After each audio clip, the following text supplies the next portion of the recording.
Magandang buhay sa lahat, Liz-Ken couple, nakakakilig na. Kahit hindi sila showy, sa social media, ramdam mo, ang totoong pagmamahalan nila.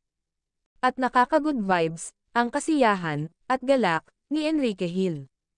Lalo't yung paggawa niya, ng video, para sa Ask Liza, ng Universal Pictures PH.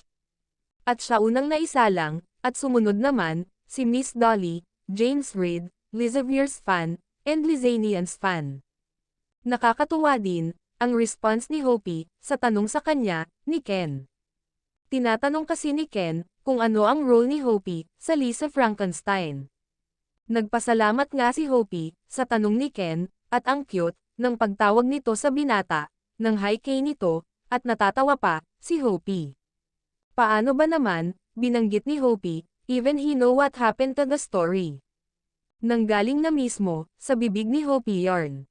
It means, detalyado na ni Hopi, kay Kay nito, in private, ang buong role, na ginampanan niya, sa Lisa Frankenstein, as Taffy. Yung ganito pa lang, na actions ng Liz-Ken, kilig na, mga fans. Sobrang namiss nila, ang couple na ito, samantala, nag-update din si Enrique, ng ganap niya, sa kanyang personal account, at wow, ang bilis na ka-react, ang baby nito. Mukhang di busy, sa oras ng pag-upload, ni Ken. Kontento na, mga Liz-Ken fans, at kontento din, ang Liz-Ken couple, sa isa't isa.